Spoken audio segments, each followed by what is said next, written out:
Welcome back. સમાચારો પર નજર કરીએ તો મોરબીના જેતપરમાંથી ગુમ બાળકી મળી આવી। ગઈકાલે 4 વર્ષીય બાળકી ગુમ થઈ ગઈ હતી। ગાળા ગામના તળાવ પાસેથી બાળકી મળી આવી છે। બાળકી ગુમ થતા પોલીસે આખી રાત તપાસ હાથ ધરી હતી। આખરે ગામના તળાવ પાસેથી આ બાળકી મળી આવી। પરિવારે અપહરણની ફરિયાદ નોંધાવી હતી। બાળકી સીસીટીવીમાં ચાલતી જતી જોવા મળી હતી। હળવદનો પરિવાર જેતપર ગામે પ્રસંગમાં ગયો હતો ત્યારે બાળકી ગુમ થઈ ગઈ હતી। આખરે આ બાળકી મળી આવી છે।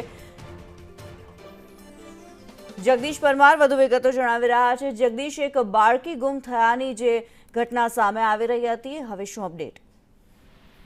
જે ચોક્કસથી વાત કરવામાં આવે તો ગતકાલે હળવદનો પરિવાર છે તે મોરબી તાલુકાના જેતપર ગામે પ્રસંગમાં ગયો હતો અને ત્યાંથી આ બાળકી કોઈ કારણોસર ત્યાંથી ગુમ થઈ ગઈ હતી અને જે બાબતે મોરબી તાલુકા પોલીસ મથકે અપહરણની ફરિયાદ પણ નોંધાઈ હતી। પણ ત્યારબાદ અપહરણની ફરિયાદ નોંધ્યા બાદ પરિવારજનો અને પોલીસ દ્વારા બાળકીની શોધખોળ હાથ ધરવામાં આવી રહી હતી। પરંતુ આજે સવારે જે મોરબી તાલુકાનું ગાળા ગામ છે ને આ ગાળા ગામના તળાવની પાળ પાસે જે આ બાળકી મળી આવી છે, આ બાળકી જે મુનાભાઈ ગોલતરની જે આ બાળકી છે તે જેતપરથી મળી આવતા પરિવારે હાશકારો અનુભવ્યો હતો। તો સાથે જ પોલીસ દ્વારા પણ આ પરિવારને બાળકી સોંપવામાં આવી છે અને હાલ બાળકી હેમખેમ મળી આવતા પરિવારમાં પણ આનંદ જોવા મળી રહ્યો છે।